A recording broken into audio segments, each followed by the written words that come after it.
Welcome to another episode of Speak, Lead, Connect, the podcast where we explore how our voice, leadership, and human connection can create transformation in our lives, our work, and our communities. I'm your host, Dr. Lorilet Monegro, and today's conversation is one that truly celebrates the power of identity, intuition, and purpose in leadership. My guest is Lourdes Genao. She is a powerhouse in retail strategy and leadership, a woman who's navigated complex markets, managed multi-million-dollar portfolios, and built a career grounded in both excellence and authenticity.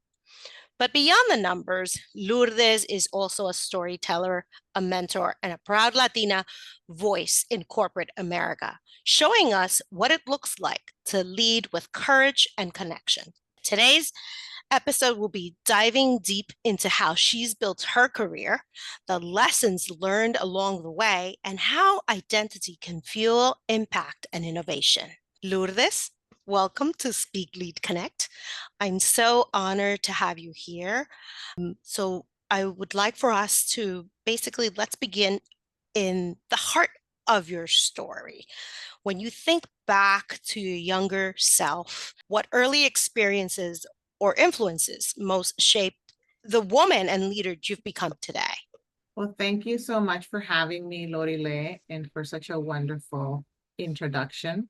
For me, what has shaped me has been really the influence that I have been blessed to have from inside my family. I realize how lucky I am to have a family that really thinks big, that really thinks about the importance of having having your own education, having your own business, figuring out how to be your best self to provide and to lead the path for others. Thank you so much. I mean, this is really important because you're talking about a key component of our Latino culture, which is really the value of family. And I think it's a great way to start. And not only that, but it's also very powerful. Um, you know, thinking back, what first sparked your love for business, for buying, and the strategy around it, and how did that passion evolve into the leadership path you're now on? Because when you think about it, you know, like how does that even happen? Can you share a little bit? So it's a little bit of that's an interesting question because I ended up picking business because I was in college and I was a kid who had to figure out how to pay for it on my own. The charge I was given is that I was going, right? You're going. I'm not really, I was told I don't really know the details, but I know that you speak English and you can ask and figure it out. That's the quote. That's what I had to work with. And so, and Mm. so I'm the first generation. I'm also the oldest grandchild and niece on my mother's side. And so there was no other cousin or someone that I could call that had already done it. I really was left to figure this out. But I did speak English. I did learn how to speak English in about a year and read it and have conversations with people. And so when my time came, I took a test, and the test actually said I should be a lawyer, and Mm. which makes sense because everything I do has um, remnants of someone who could also be a lawyer. I love negotiation. I love a challenge. I'm very intellectual. And so I looked at the results and it said you should be your degree should be in political science. And, you know, and generally people who go political science become a lawyer. That's the general path, at least that I knew at the time. And I'm sure that it's different now. But I thought to myself, well, there are already 7 lawyers in my family.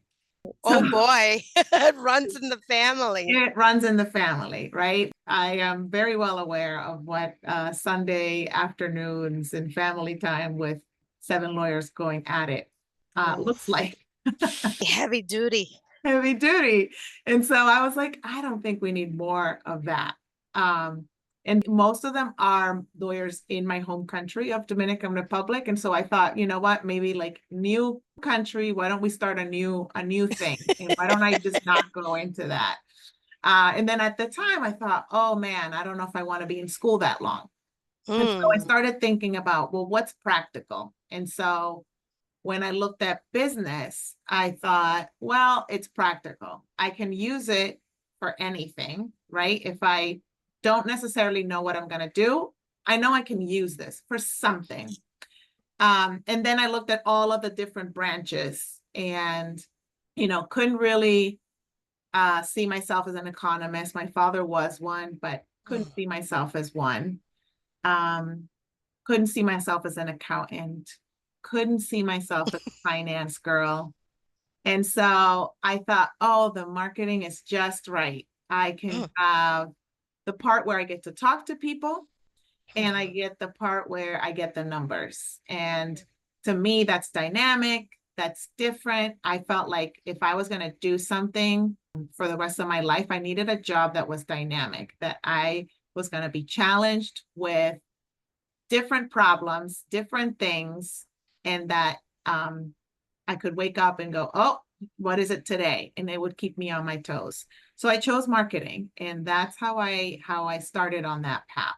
But you evolved Yeah. over time. So can you kind of give me a little bit of like how that evolution went? Is just because, yeah, marketing, but there's more like Yeah. I had kind to of guide put us. some skills into place just to get college paid. And so I remember being faced with financial aid packages and choosing a school that really was aligned with what I could afford and was a good school. I got into over 7 or 10 schools, but the financial aid I knew was the main driver there. And so I got the best package that I could, but then, every package has a gap. And something in me just said, I think you have to ask someone, like, who makes these decisions? Who makes these, who puts this letter together? So I'm like 17 years old going, I was told I need to figure out how to pay for this. I know I don't make this much money. I do work a job, but it definitely does not add up to this amount. I know that debt is a problem and I shouldn't accumulate debt because that's going to be a negative impact on my life later on. I knew these things. And so I remember saying to someone, who makes these decisions? And they go, well, it's the financial aid office. And I go, oh, okay. Is that a person? And when do they open? How early do they open? And, you always learned early, what is it? The early bird gets the worm. So I said, when they open, so someone said they open at 8 a.m. So I'm in my dorm and I'm like, okay, we have to pay this bill. I do not have this, but I am going to go and I'm going to go talk to someone and see what they can do. And so I showed up at 8 a.m. I thought that was a normal thing. I think that's probably my biggest challenge, that I've been told that I take for granted the way that I think. Meaning, I thought every 17-year-old was looking at their financial aid package. No. And thinking, well, and thinking critically about how it would affect their future if they were to accept that, right? And so to me, that was natural. That was a natural way to think, to say, well, I have to prepare myself for a future. People with debt have a future that is compromised. But people who don't have an education also have a future that is compromised. So the option here is I have to go, but I have to figure out the how. That's all. I just have to figure this out. And now I left a school that had a ton of kids who were like, oh, I'm just not going. We can't afford it. Right? I think that's probably the most painful thing I hear in my community, when a kid says, well, I'm just not going to apply because I know that my family can't afford it. Right. Yeah. I mean, you're speaking on so many of these issues, right, that impact the outcomes and progress of an entire group of people, right?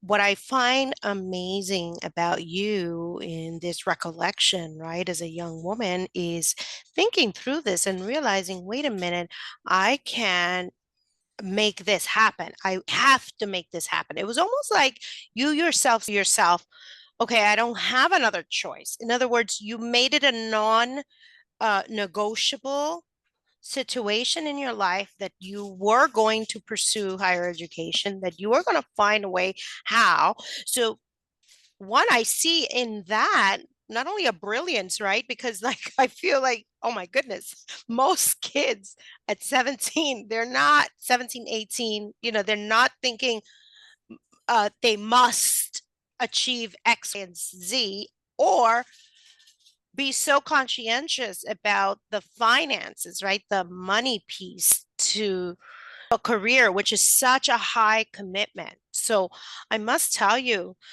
you're very strategic from very young.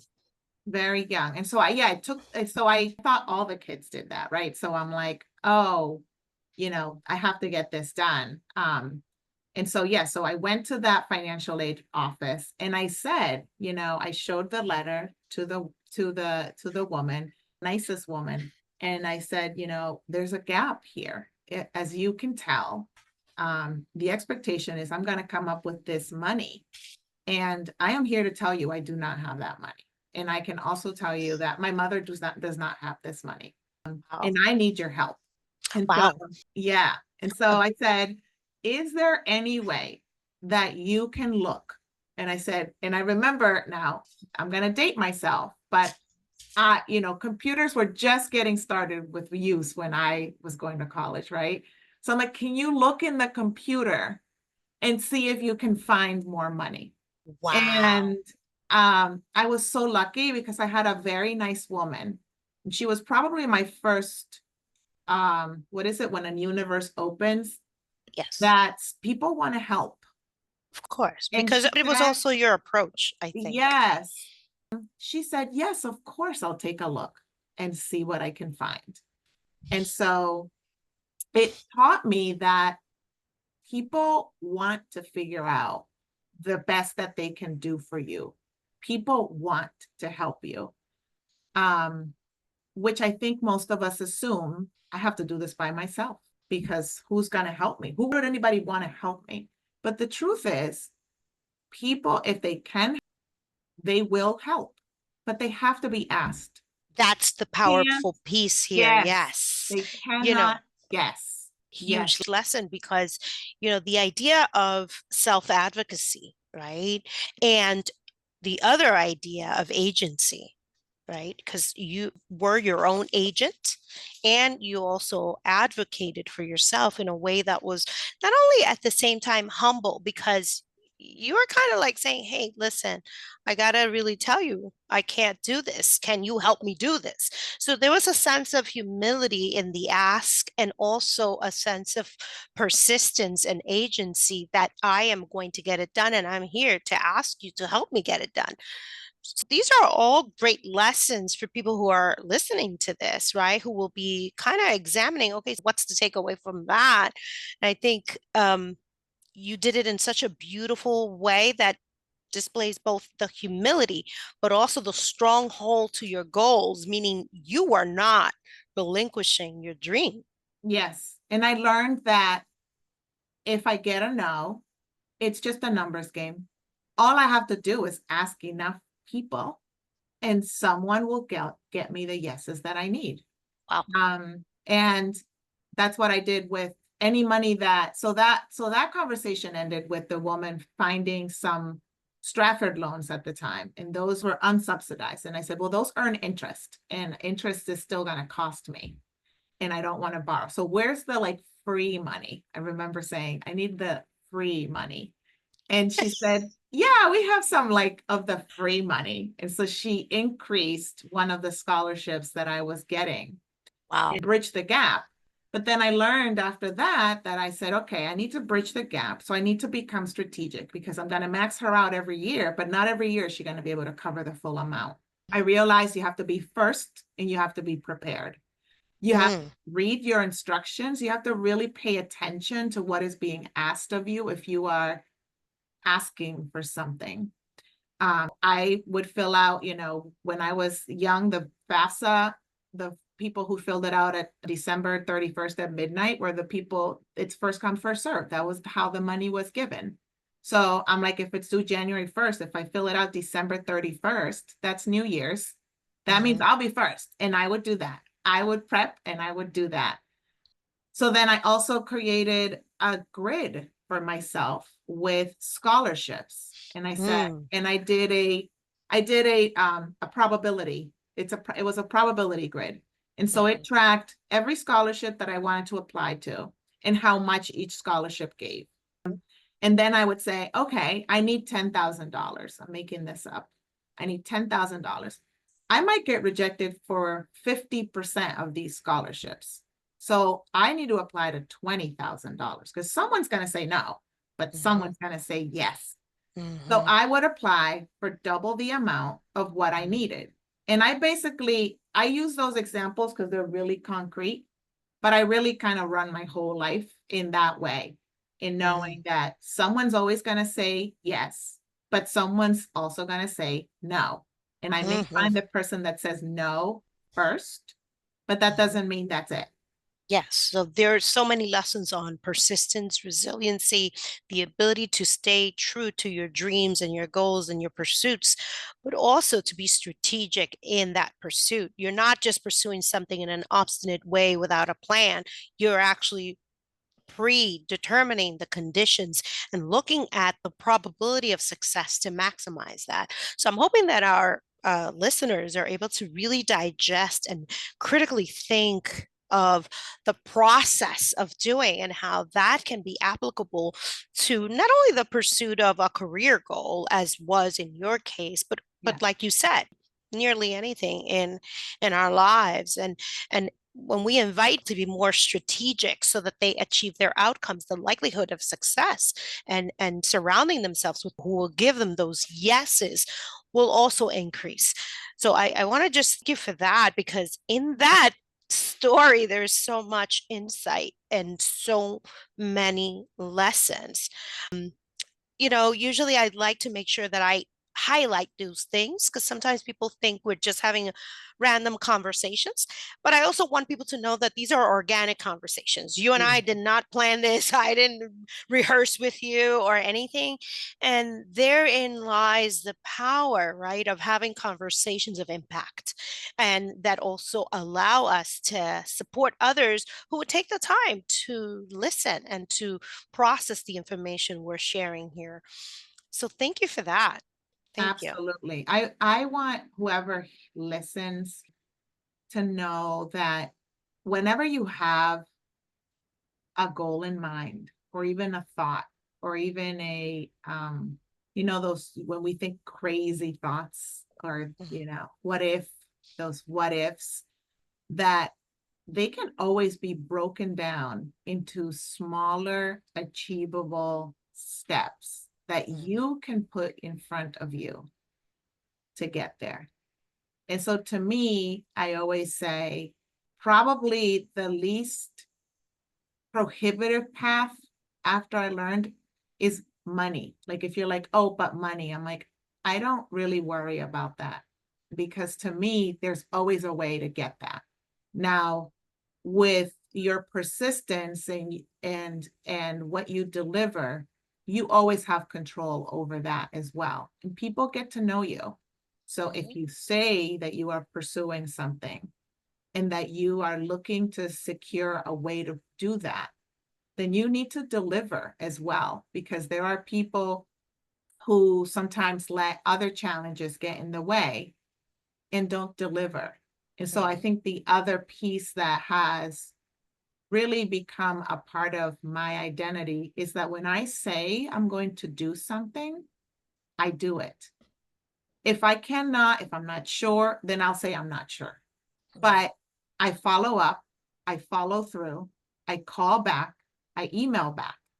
And that is becoming rare for a lot of people for a variety of reasons.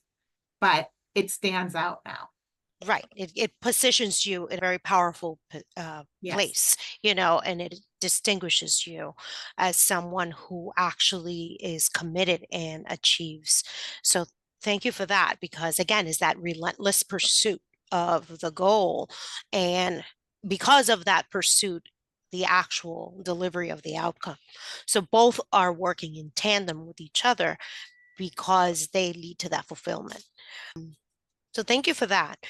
Now, I'm thinking through here, you know, as a Latina woman, right, navigating the whole corporate spaces that you've been in. When did you first realize the power of your own voice? You know, because I'm listening to you and I'm realizing one how powerful that voice in that choice making, and you know, like, what did that moment when you realized, you know, that power that you had teach you about self advocacy and belonging, right? Because remember how you are telling me this as a young woman, it all started like early and then it continued to progress in all of these other areas of your life. But how was that So that's a moment? continuous path, right? Your voice, because it's in every room. I happen Mm, to often be the only in a lot of rooms, right? And when I was in college, it helped. I remember one teacher specifically, I went to go get help to his office hours, and he said, "Oh, I'm going to help you. And I know that you deserve the help because your hair is dark and you're always in class. I know you're always in class." And so I thought, wow, I stand out. But in this case, it's working out in a mm, positive way for me because he is appreciating the type of student that I am and the effort that I'm putting just by how much I stick out. This was a stadium seating kind of classroom, right? mhm, So most kids were like, "Oh, I'm not gonna go. I'm gonna show up for the tests and then I'm gonna do whatever." But I showed up. I showed class. I sat through every lecture and then I went and got help because my goal was not to be a mediocre student, but to be a top student. And so my voice for asking for help was always there. But then you show up to corporate with some other higher you are, some more type A's in a room, and they have opinions, and they are there to prove who they are as well.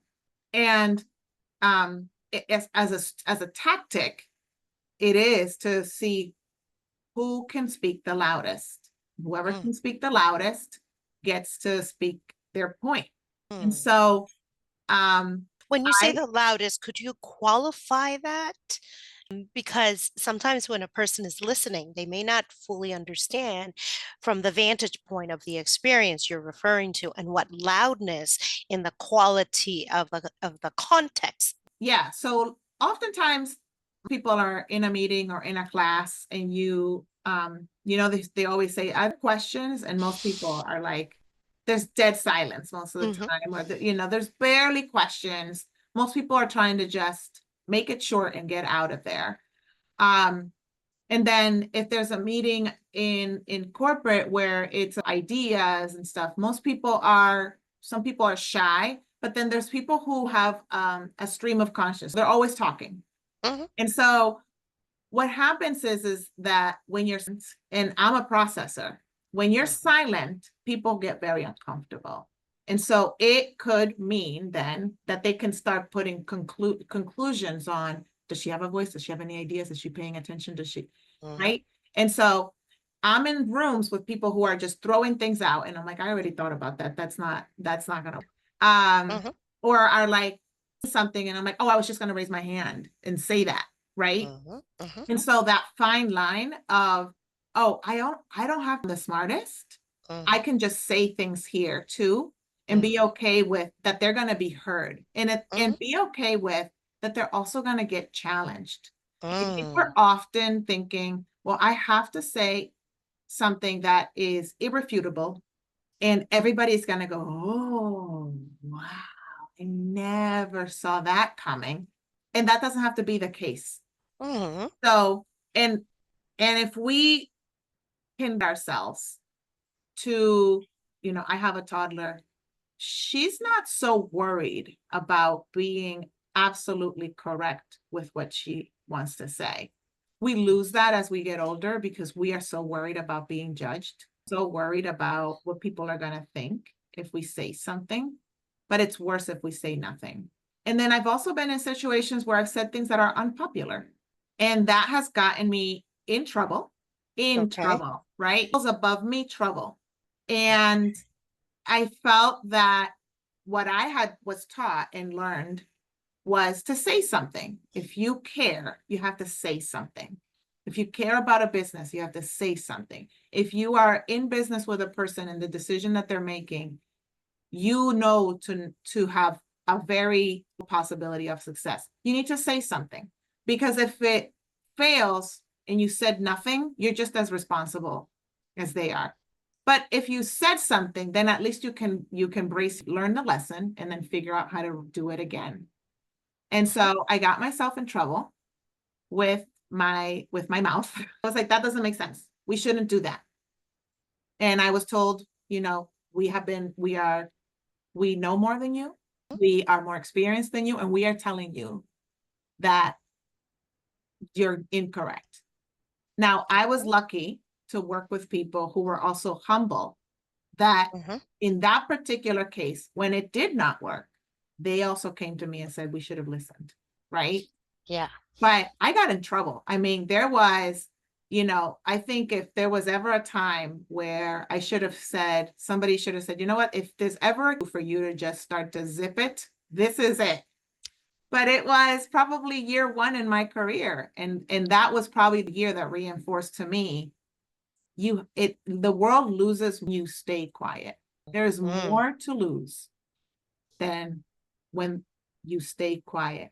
This is powerful stuff because it invites people to be able to share their belief systems and their worldview, but at the same time, in context of what that does to advance a conversation.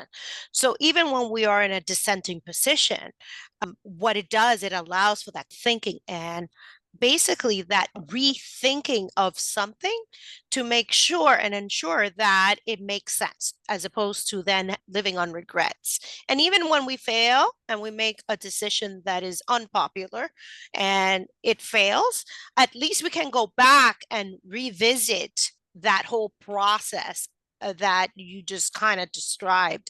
So I think this is important, especially for people who are on the fence in situations, whether it's at their jobs or even in their lives, because sometimes these things are applicable in other types of Yes. relationships that have nothing to do with work. I'm listening to what you're saying, and sometimes we just fail to actually voice that conflict that may be boiling in there. And when we don't, it actually explodes, kind of like what happened.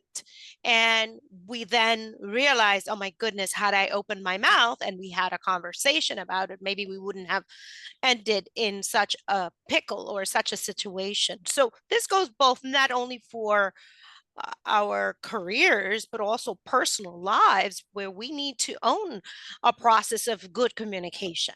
Yes. And it's, I think people get to know me. They know that the things that I say are never to be mean or harmful. I think sometimes people are like, I know that you don't sugarcoat things, but I know that you're saying it from a place where you mean well. And so it does take building that so that the person you are dealing with or the place that you are in understands who you are and where you're coming from, that you are not really having an ill intent, but there is a creation of an uncomfortable situation to face the issue, and that the issue is the one that needs to be tackled, not the person delivering the message. And so if we take it as that, rather than let me take on the issue that you're bringing on, rather than being upset with you for bringing it up. Yes, it requires a lot of maturity, but it also requires an understanding of self-regulation skills. And again, it all boils down to having not only good set of skills for social emotional understanding in relationships, but also the pragmatics of all that in terms of our social interactions. But that's something that I may have to go into at another time because it's actually quite a world in terms of executive leadership and in terms of having effective communication skills to tackle on conflicts and conflicting points of views and things like that. But you actually put out something really important. If people take anything from that, is to be able to understand that when we're engaging in these conflicting interactions, is to tackle the issues. The issue from the person should be like a golden rule of communications. When we require these interactions, right? But I'm thinking now, you've managed incredible business portfolios, right, at this point in time, and you've led dynamic teams in that process.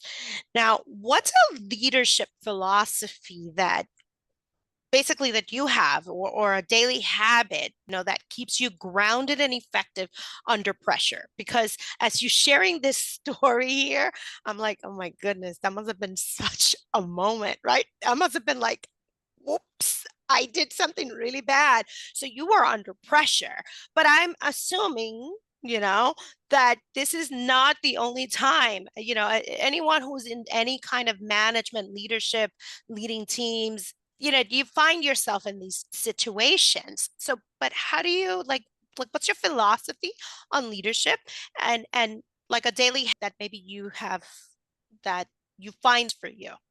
So for daily habits, I always like connecting with people on a personal level. Right. Now, I learned that my personality can be very direct, but most of the world does not work like that. So I learned that the most effective thing is to connect with someone. So I'll give an example.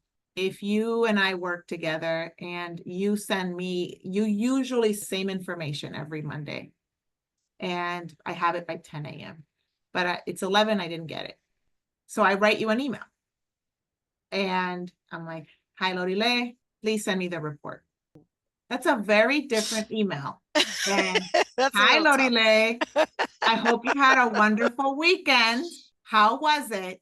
When you get a minute, can you send me the report? Right? That's Right. two different things. Now, my intention with the first email wasn't to ignore you, or it was to tackle Right. a task. Right. Yes. But the part of relationship we have matters way more, because what I'm now getting into is I want you to look forward to answering that email from me. Of course. Even though we are in a situation that's not, it's for work. For whatever reason, you want people to want to be around you. You want to call them. You want to say, oh, she always makes me laugh every time. And so one of my signature things is that some of I deal with has said to me, you deliver sometimes the worst news in the funniest way. Yeah. Like you're smooth. Because I'm like, listen, looks like, the world's falling apart, but great news. It's not. Pumpkin season, and Starbucks has released their lattes, right? So I do find that connection, right? So aren't so anxious when things are not good, that they're not so anxious about talking to me about it. And I find that it really fosters a environment where people want to figure it out, because most things we can figure out. But if we don't start with talking getting on a call, also a call person versus an email person, I find that the personal touch makes a difference to see someone, to see how they're feeling. For me, the everyday thing is the person and how they're doing. Remembering a detail about them that maybe they told you the last time that you spoke, so that you can follow up, because it makes them relevant in your life, right? And I think people want to know that they're cared about, Yes, I was just going to say regardless of that. what they're doing. So I find that if you can figure that out, the rest of it will get done. Absolutely. And, yes, I've also learned a lesson. And I was complaining once about someone not meeting my expectations. And I was told, well, that's your fault. Ooh, ooh, that's a reckoning moment. And I said, what do you mean? They have very clear expectations that they should be meeting. Now, this was on a personal, so it wasn't even a work situation. And they told me, in this case, you are holding that person to the standards you would hold yourself to. They are not capable of meeting those same standards. So the failure is in you being able to see who they are and what they can do. If you look at their capacity, and you look at what they do, their capacity, then they may have exceeded their expectations, not yours, theirs. Wow, that's a huge insight, because we often, in all kinds of relationships, I don't mean just work relationship, Yes, friendship, everything. husband, wife, The children, plumber, the like everything, right? idea, unless you communicate, hey, this is what I expect you to do. Can you fulfill that ahead of time? Which we rarely do. We rarely put out what our ideal outcome, because Yeah, we've never been, I think, told that that would be even acceptable or proper, or just basically we just don't communicate enough to the degree where we can let others see an inside of us, while on the other end we can easily judge the other, right? Because when we come from the point of view, well, they didn't meet my expectation, it's from a judgment, right? You're yeah. basing it on something that maybe the other person doesn't even know they were supposed to meet, We're you know always like, well, they should have known that. Like, doesn't right. everybody know that? That's like, why do I need to explain that? And so that's our Yes. problem. Yes. But the accountability piece and the level of understanding, wait a minute, what role did I play on that going sour, or on that not meeting the expectation, or on that not being the fulfillment? What part of it did I contribute to an unrealistic game for it, right? And this really powerful stuff, if people start to really apply what you're saying to all kinds of relationships, while we're talking about professional level stuff here at the same time, that is the goal, right? To learn how to basically use our speaking skills to connect with other people, but also to lead, because we lead not only in the workplace, we lead in all of these different dimensions of the self. And wow, I really love what you just shared. Like, I find this really good. Hopefully people find it just as insightful and start realizing, wait a minute, when was the last time I told, I don't know, I told a husband, or my daughter, or I told a friend, we're going to engage in X, Y, and Z, and this is what I expect out of it. Maybe we don't communicate effectively enough. Yeah. So I always thank like you. to, it sounds like maybe it's a little too much, but sometimes it's great for everyone. We're trying to do something together and we had a conversation about it. I always like to say at the end, so here are the three things. I like the number three. I always say we remember things in threes. If you look, a lot of things are broken up in three. So I'm always like, here are the top three things we need to know and that we're going to get done by, right? Mhm. And I find it helps people because sometimes it can be, if a business meeting and there's 1,000 things discussed, you're overwhelmed. And so I know people who, I have colleagues who or work partners where if it was too much, then nothing's going to get done. Yes, no, makes So, sense. You're but if I streamlining it. say, hey, the most important, if you do nothing else, I always use, if you do nothing else, how about this? Can you do that? And I say, can you do that? Is that possible? And some Mm-hmm. people will say, no, it's not actually. And that you Uh-huh. think that's simple, but it's not. I'm lucky to have candor from them. And then I'll say, okay, then what is?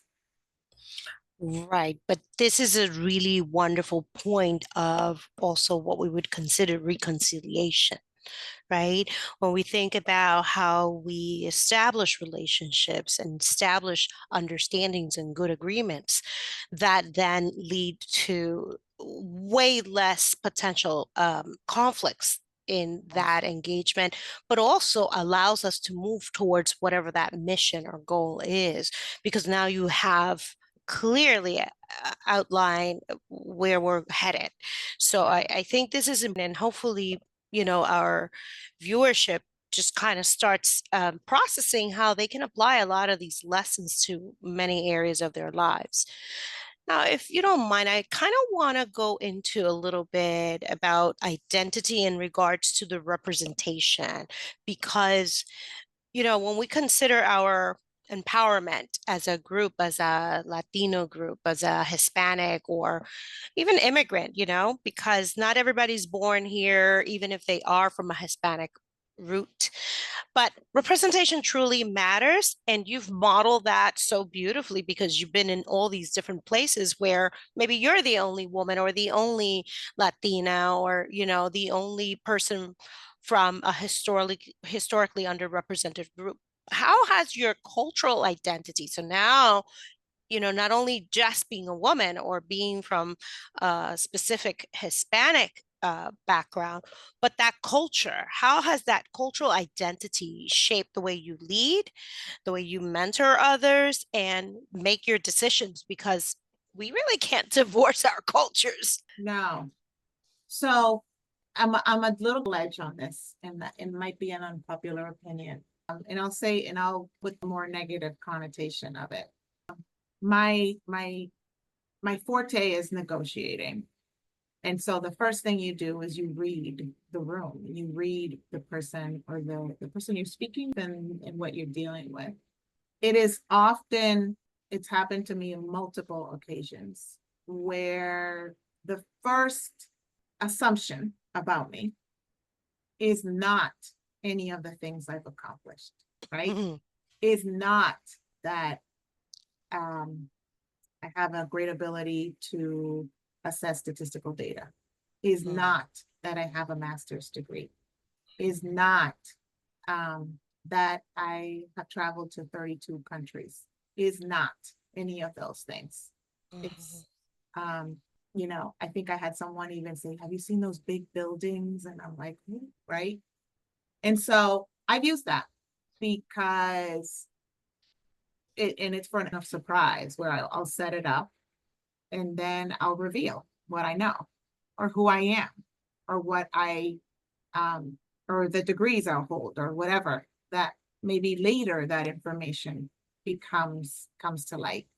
So I've used it for that as it relates to my identity, the one that shows up physically. Now, Right. Inherent in that, though, it is all those biases, right, that may come with the assumption that either limited access, limited English, limited economics, limited all kinds of limitations that come with just having the Latino identity and a bias towards that group, because we have had so many different challenges in this country, for example. So that speaks to that bias that is hidden in there. And then you basically let it be out and then expose. And it is a very powerful thing because I think a lot of people probably change after that. of course, even before arriving someplace, people are reading my name and maybe they're expecting a thick accent. Right. And so, you know, even the way that I express myself can sometimes take people by surprise. So I always love that. I love a Which is surprise. I'm sorry, but this one is really powerful stuff because in the United States, particularly, Yeah. the way we communicate is, one of those areas, that we actually have a field, speech and language pathology, right? Because of this, the aspect of communication is such a huge component of the American system, um, that our intelligence is judged just by the way we sound. And if a person does not really work on their communication skills, it will be their detriment, even when they're brilliant. And I know it's crude, it sounds harsh, but either listen to the reality or don't listen to it. Yeah. That does not mean that you won't walk into spaces where people will have more grace and more of a higher order thinking and education than just the biases and judgments. But on the surface level and on an everyday basis, communication is king. Right. So So that that is not a compliment, is, it's not it's go, oh, you speak so well. oh It no. actually exposes, well, what did you expect? What did you expect? Oh, I've had so many examples of the different experiences around that. Um, but that's part of the experience. It relates to the way that I look, but then the way that I take my identity forward and the way that it shows up is in the way that I carry myself, right? Because I think it's a strength that Latinos have a warmth to us, that we have an ability to help someone feel comfortable. And I think regardless of level, regardless of anything, people want to feel like they can talk to you. People want to be able to express themselves safely. So I think that my identity as a Latina is that ability to bring people together and to put people at ease in a way they can feel that they can be their best selves around me. And so that is how my identity comes through, whether I need to use it as maybe a weapon, but maybe when I need to use it more and I use it more often in this way as the honey that sticks things together, that brings people together, that makes people interested in learning more, in working with me, um, in helping to solve a problem, whatever the topic is. I love it. I love it. Now, I'm thinking about how, as a younger generation, Latina, you're part of that growing generation of Latina executives, basically, that are now more common than they were way before.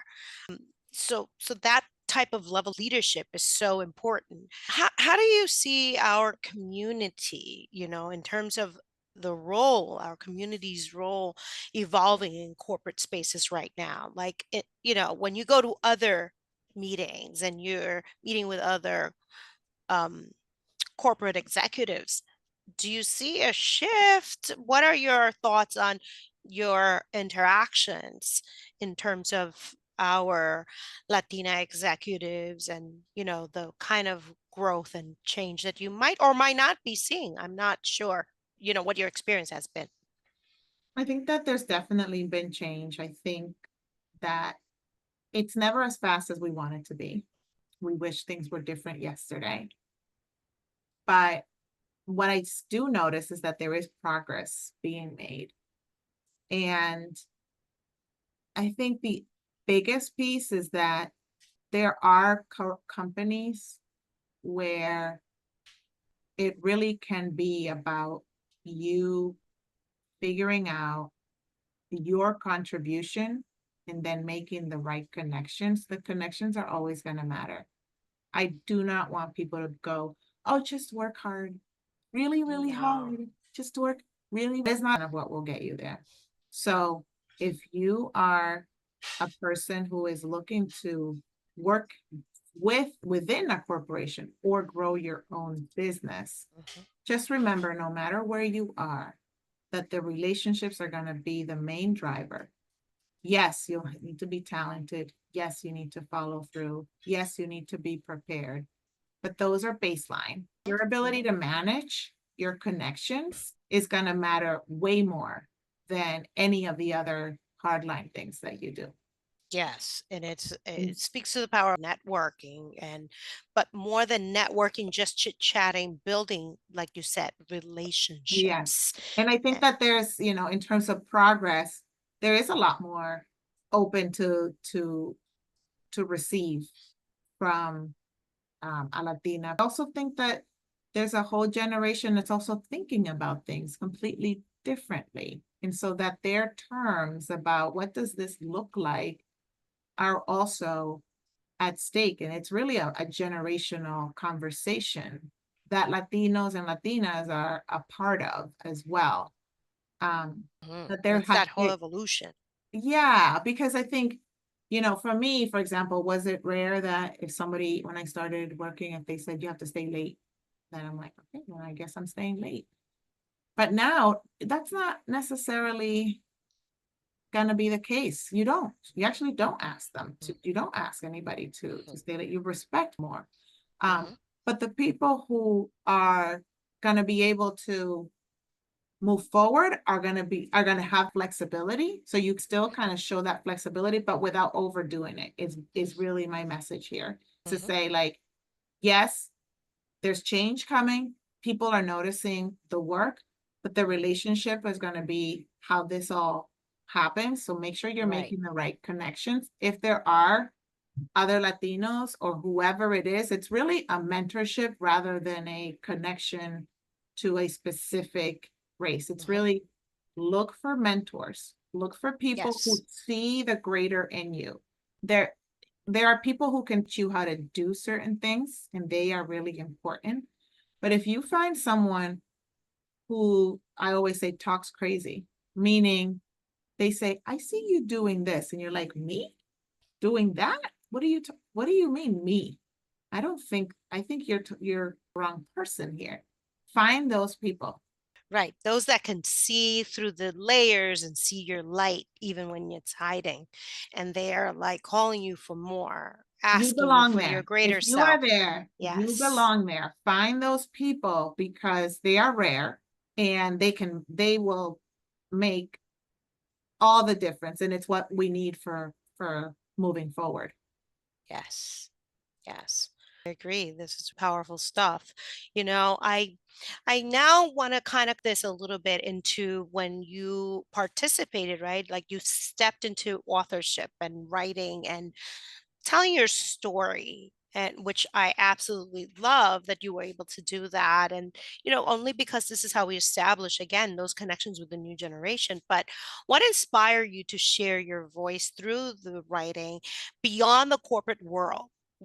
Like that was I think that was experience just to have someone like you kind of step out of that corporate, because corporate can be very almost like rigid, where people don't go around, don't write, don't share. It's all about their numbers and their outcomes and their return on investment. So can you talk a little bit about that experience? Yeah. So I got approached for the book, and I'm told here's what the concept is, and we're looking for women to share. And so, here we come with my usual thing do, where I go, well, I'm just a girl trying to do my best. What is there to talk about? You want to keep it What is light. so special about a girl who's just trying to do her best? That is not, reader worthy. That's what is so interesting about someone who's just trying to do their best. What am I going to say? What am I going to say? Right. And So so interesting. that was probably like one of the first conversations. Then I was told to tell a little bit myself, and here's what I've done and all of that. And I think that this goes back to what I was told before, where I've had people say to me, why do you think that that's normal? You think it's normal how you did it, or because that's how you think? you don't think that it would help someone to hear this? Don't you think it could help someone? Mm. And that really got me thinking, because it was, it got into my why, right? My why are my two girls. And so why do I do what I act? Because I want them to, what I've learned is that they learn what they see me do, not what I tell them to do, right? Mhm. And so someone said, don't you think another girl could use the narrative? Wow. And that's what did it. Because I was caught in all kinds of other things. But I said, you know what? If it can help one girl not completely cancel her plans for the future of her dreams, to me, Yeah. that's a win. One girl. I just need one girl. If one girl can say, I read it and I was, deciding against, pursuing a college education, or I don't know, taking a trip, taking a job, doing something that was really a stretch for me, or asking for something, then to me, that's a win.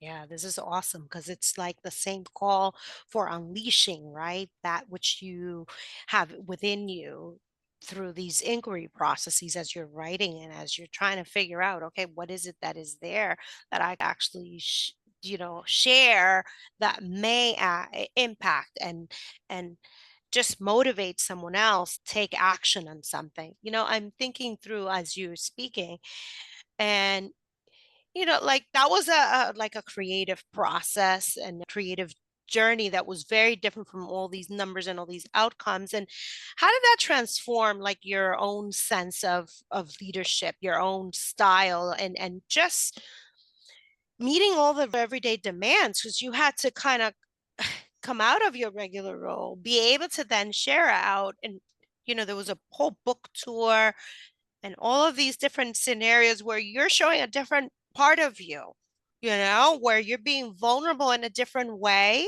in the midst of all those demands that you regularly have. Because it's not like you don't have your regular demands going on. I mean, how did you connect your creativity, your purpose, your personal well-being, all that? Because as we expose ourselves, sometimes, Well, I would imagine, I don't, I would have it's never funny been because like, my friends read it and they're like, I didn't know that about you. right. That's what I mean, because then it opens, it's like, wait, what? Wait, You? you what?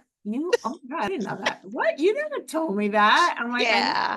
I think I thought I So told how you did that. you talk to me a Uh, little bit about that whole moment? Because, we get creative, we expose, and then boom, how do you balance the well-being, that comes? Because there's a need to kind of balance all these things when we do these expressions. so my opinion is that balance doesn't really exist. Ooh, talk to me more. Tell me. I think that there are moments in time, because if I said I have to wait until X, Y, Z to do X, Y, and Z, Ah, there would be very little that I would have gotten done, right? gotcha. Um, if I said, oh, the timing for this book, I don't think that I could have said to you, oh, it was perfect timing, Lorilet. I would say no, it was not. It was a lot of work, but it was the time that it was happening.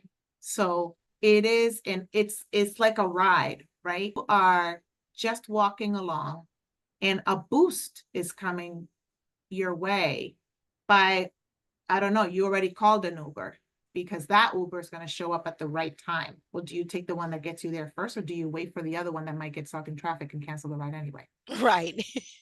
Right. So this was about action and Most just, things to me are, yeah. if I said to you, I think that I can probably go through every single thing I've done in life. If I said, oh, well, that was a really well planned out, thought out for the moment. That is, I think as a woman, that's also a, it's why I hear so many women, well, I've been waiting for the right time. And Yes. I just was waiting for, or for this, or this other person, or this situation, or this, it is never going to happen. I also have started to work on my perfectionism. It's my thing I struggle where I am coming from, it's better done than perfect. I don't think that chapter is perfect, No, right. I but get it. that chapter is done, Right. right? You And embrace that, opposed to staying stuck in analysis paralysis, like they say. yes, and I was one of the later recruits. So I was probably a few steps behind everybody. So I really had to put in fast effort to get things going and get it done. And then when it came time to promoting it, to talking about it, I think that what the book was doing had such a meaningful impact on people that to me that also couldn't timed and put on hold for later. I think things that have meaning and impact need to be built in. And we make time a thing. It's the things we make time for. Yes. You are never gonna feel like, oh, I've gotten everything. I've got motherhood and being a wife and being in corporate Right. and I've got it all. It's all perfect all the time. Absolutely not. Right. Right. Sometimes one drops temporarily and then I go back and I pick it up.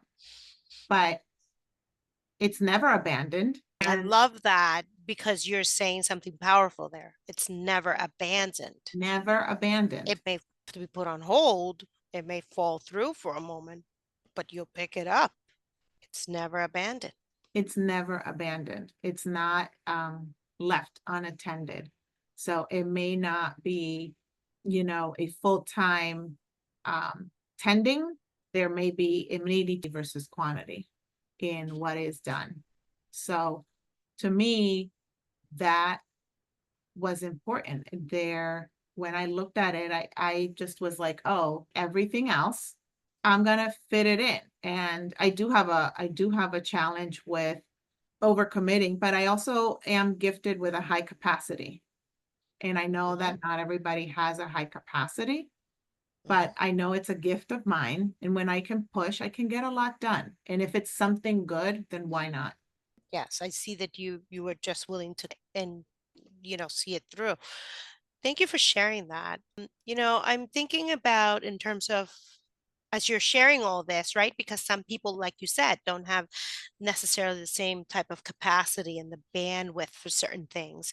But inherent in that, there might be certain things that can be shared out to support others.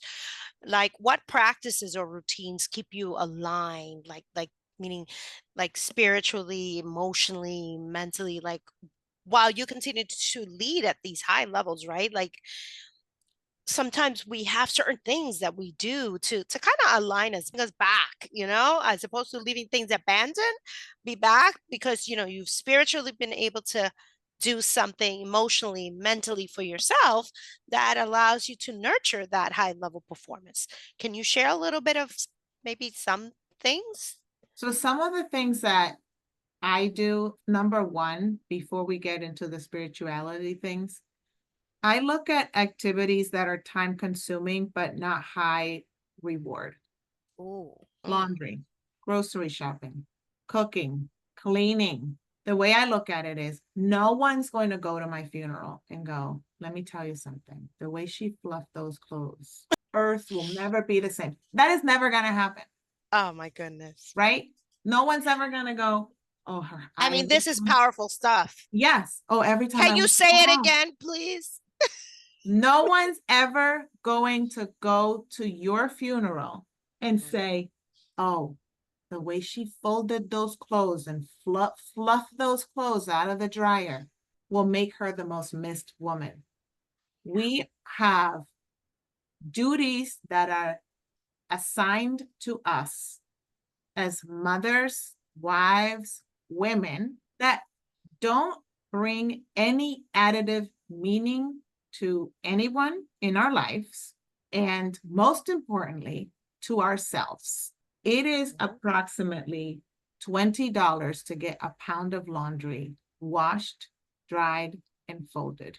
To me, I would rather do my own nails at home and pay somebody to do all that laundry because it takes me 7 hours to do that, right? Mhm. To go to the grocery store, how much time and money are we spending there?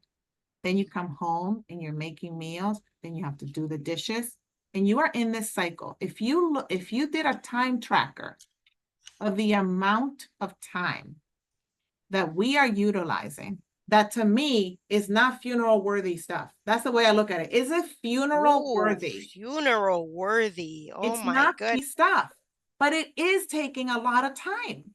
Wow. I mean, we probably are working a part-time job, maybe a little bit less. By the time you clean, you cook, you do, right? No one's Yes. talking about that, but that is a definite thing. And to me, they're not funeral work. Your children are not going to go, oh, my mother just did the best. Right. Meaning I'm going to cry because that's what I miss the most from her. Yes, maybe that's part of it. But I guarantee you, most kids, when they talk about their memories, that is not the only thing that's there. Yeah. Yeah. When someone talks about missing their mom or their dad, Yeah. none of those things are really listed there. No, they're talking about So, experiences, what they did yeah, together. yeah, they are. So to Yeah. me, when I look at, oh, I have to rebalance, I look to get rid of those things first. I Mm. outsource them because they're taking up my mind, they're taking up my time. And they also make me a not nice person because it's stressing me out that I have to do all of that. Yes. So clear that. And then how many hours does that clear for me to do something like a book that could help one person pursue their dreams? It's much Yes. bigger. That is funeral worthy. If someone shows up at my funeral and goes, I read that book, or I talked to her, or I listened to something she said, and then I went and I tried it, and it changed this situation for me. To Yes. me, that is funeral worthy activities. Yes. That's, Yes. I guess the Yes. term here. And so Yes. in terms of the everyday practices, I am a big, I'm a, some things I used to be very involved in. Is I also used to be a lector. So my mother at 15 years said, you have a great presence and you know how to read in Spanish. You're a lector. Okay. And I said, in front of the church? She said, yeah, Mm-hmm. the Saturday mass where everybody speaks Spanish. People need someone who can read in Spanish. And I became a lector. I was a lector from 15 years old until COVID, 38 years old. Wow, I that was is a lector. amazing. And I even once got approached by someone who said, aren't you the lector at church? And I said, yes. And they said, I want to thank you for what you do. Oh, Because it helped me to better understand the word for that day and to better digest the homily. yes. And I understood that I was a vessel because there were also people who didn't know how to read. Look at that, the context of that, where all of a sudden you realize, wait a minute, I am now this bridge for the understanding of something that could spiritually nurture someone with a message that otherwise they would not be able to access because they are illiterate. Yes. And so to me, I have been blessed with a lot of things in my life. I'm a very lucky, um, I'm a very blessed girl. Luck is a bit of a that topic that some so because you're lucky and um I'm a very blessed girl. I'm prepared, but I'm blessed. And so I pray that's the day, but I'm also kind of in constant contact because I always feel like I have a connection and a guide, right? Mhm. I just have you know, great get great intuitive leadership, I guess is the way that I would describe. So that is what brings everything to a baseline for me, no matter what I'm doing or how much I'm doing. That connection helps me to understand that not everything is permanent, that everything will pass. If it's not good, it will pass. And if it is good, it will end, but that I should enjoy it while it's there. Yes. Wow, that's all very insightful and powerful. The idea of how our spirituality can assist us, right? In not only supporting others as you did while you're doing this work and being a lector at the church, but also support ourselves, right? And in that understanding of the impermanence, but our role as leaders in all the different ways we can. So thank you for sharing that, because it's a different way of seeing how spirituality can nurture us and guide us if we open up to the intuition, right? And accept it and welcome it and nurture it, whether that is through whatever religion or religious practices, that the person holds. So thank you for that. I have a question regarding legacy. When you think about the impact you want to leave, and that is like in business, in your culture, in your community, as you are now sharing this aspect of also spirituality, what does legacy mean to you personally? I left it better than I got it. Ooh, that's powerful. Our elders always say that, leave the place better than you found it. At least my mom always says that, you know, unless they'll say Yeah. that you are this very uneducated and horrible low life. Wow, Leave it better than you got it. I always say, I want my daughter's problems to be different than mine. They're going to have them, of course. but I think if I can make them different than mine, then I've done a really good job. Yes, yes. It is, again, it's a whole evolutionary process. I really love this. What message would you want to leave other young Latinas, or women of color who to rise in leadership, but sometimes, like again, the doubt whether their voices are going to be heard or that they're enough. Like, what would be something that maybe you could leave them with? I'm going to say one of the moments that I had in corporate where I was crying in the bathroom and I said, oh, I don't think I belong here. Those moments come. And I had a manager who noticed my welled up eyes as I tried to hide it when I went back to my desk and then asked me. And then I broke down at her desk and said, I just don't think I belong here because I've heard the people I work with, and I don't think that there's anything for me to contribute here. And she said to me, we need you here. We need you as you are. We need you and what you know. We need your perspective. Your perspective is very important, and we need you. So I would like to say to Latinas and Latinos, we need you. We need the very best of you.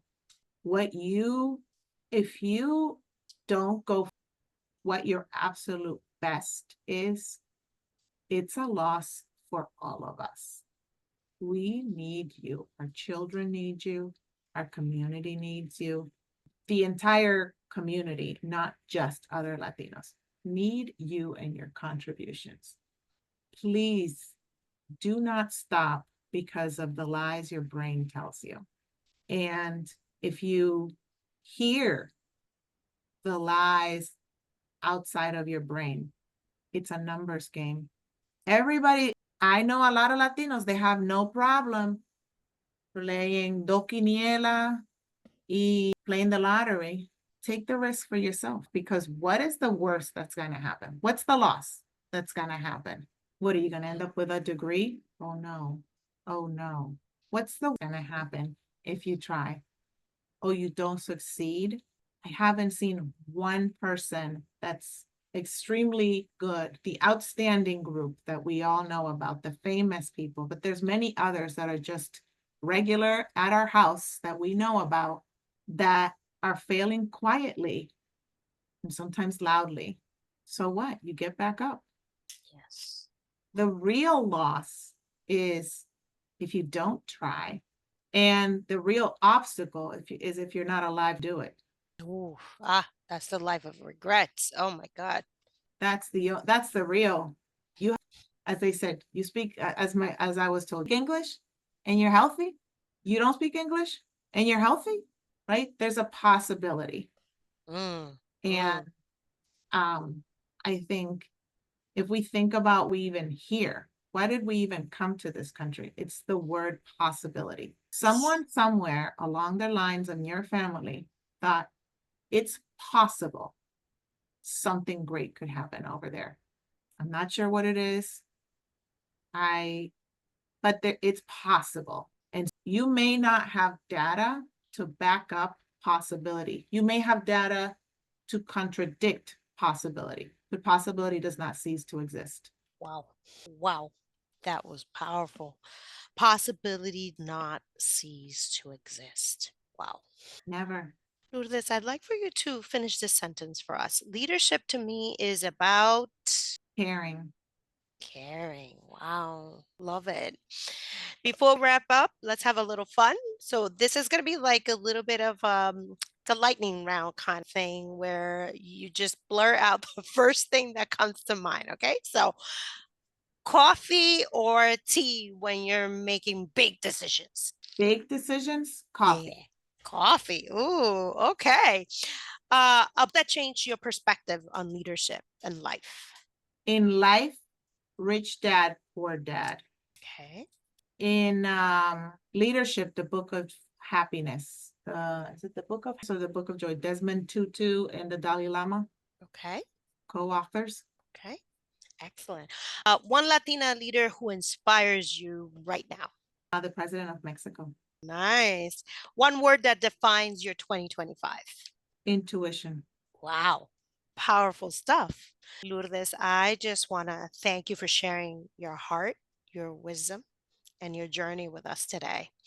Your story is such a reminder that leadership isn't about titles, it's about the courage, the authenticity, and the connection. And, I'm just so honored to have you. To our listeners, if today's episode moved you, just please take a moment to reflect on your own story and your own life and ask yourself, where have I been silent? And where is my voice ready to rise? And if anything, you can connect with Lourdes Genao on LinkedIn and follow her for continuation of all her work, her leadership, her mentorship, her storytelling, and everything that she's doing. And as always, thank you for joining me on Speak Lead Connect. If the conversation resonated, please share it, subscribe, leave a review. It helps me amplify voices that inspire change. And until next time, remember, your voice is your power, your leadership is your legacy, and your connection is your bridge to transformation. Ciao for tonight, and thank you so much. Thank you.